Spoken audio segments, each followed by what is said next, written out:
मनुष्य योनि के पास कर्म इंद्रियों के साथ साथ ज्ञान इंद्रियां भी सक्रिय हैं। 5 कर्म इंद्रियां हैं तो 5 ज्ञान इंद्रियां भी हैं। इस आधार पर जीवन सक्रिय शरीर के साथ तालमेल बनाता है और अपने को प्रमाणित करता है कि मैं हूं। इसलिए बहुत से पितृ शरीर छूट जाने के बाद भी अपने को प्रमाणित करते रहते हैं कि मैं हूं।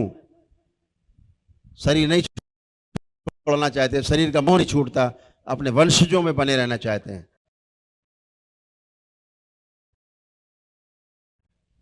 मोह सबसे बड़ा कष्टों का कारण है। 2 रोग दरबार बताता है कि 2 रोग सबसे खतरनाक, एक मोह और दूसरा अहंकार। इन दोनों के वशीभूत होकर के शरीर छूट जाने के बाद भी जीवन अपने कुल का साथ नहीं छोड़ता, कुल में बना रहता है, जिन्हें हम पितृ कहते हैं, पूर्वज कहते हैं। और जब ये स्मृतियां रहती हैं, जैसे उनके जीवन काल में वो जिए, जिनका लोगों के साथ, जिस प्रफुल्लता के साथ या ममता के साथ बना रहता है।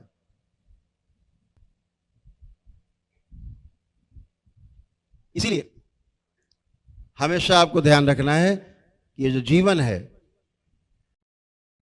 इसको प्रमाणित होने के लिए इसने जन्म लिया है, प्रमाणित करने के लिए।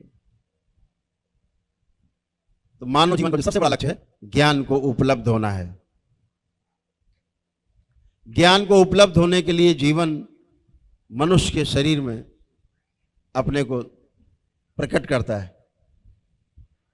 फिर गुरुओं के शरणों में पहुंच करके जब गुरु शरण पहुंचता है तो भी धीरे धीरे धीरे धीरे समर्पण के आधार पर वो अपने आप को प्रमाणित कर पाता है, पूर्णता को प्राप्त हो सकता है।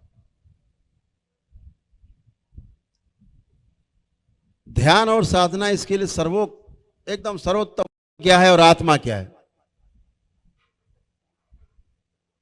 आत्मा एक अंश है जो परमपिता परमेश्वर से अलग होकर के साक्षी भाव में पूरी सृष्टि में विद्यमान है।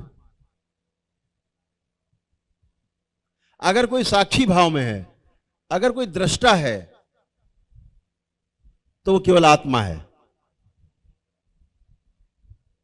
बाकी सब करता है, भोगता है।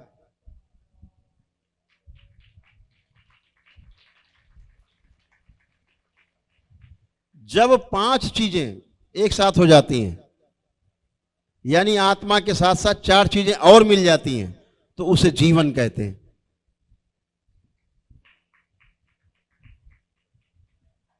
आत्मा के साथ बुद्धि, चित्त, वृत्ति और मन जब ये लग जाते हैं तो इसे जीवन कहते हैं।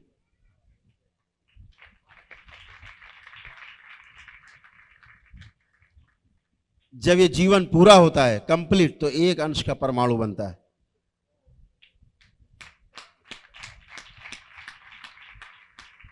ऐसा नहीं है कि आप एकदम से मनुष्य शरीर में प्रकट हो गए। कभी आप कोई पदार्थ रहे होंगे, धातु, मिट्टी, सोना, चांदी, कभी पेड़ पौधे रहे होंगे, कभी जीव जंतु रहे होंगे, आज मानव शरीर में है। जब आप मानव शरीर में हैं तो आपका जीवन पूरी तरह से कंप्लीट बैठा हुआ है और आपकी कल्पनाशीलता और आपकी कर्म स्वतंत्रता आपके पास है। कर्म की स्वतंत्रता तो मनुष्य के पास है, ध्यान रखना, लेकिन फल भोगने के लिए भी तैयार रहना। ये भोगना ही पड़ता है मनुष्य को। कर्म करने की स्वतंत्रता है, मार दो या मर जाओ, लेकिन भोगने के लिए आप परतंत्र हैं, वहां पर आपकी नहीं चलने वाली।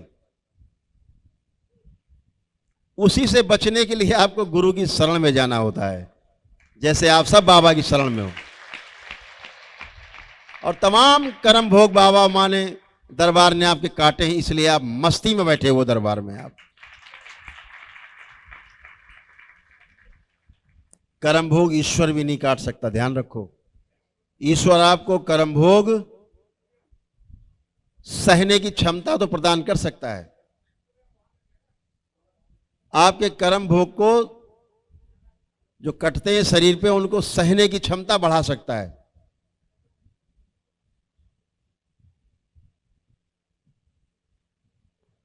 छीण कर सकता है, थोड़ा कष्ट को कम कर सकता है।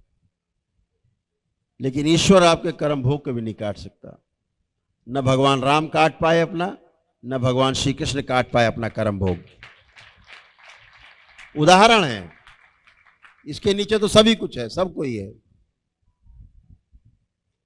एक पूर्ण गुरु है केवल, जो काम ईश्वर नहीं कर सकता वह केवल पूर्ण गुरु कर सकता है। आपके कर्म भोग क्षण में काट सकता है।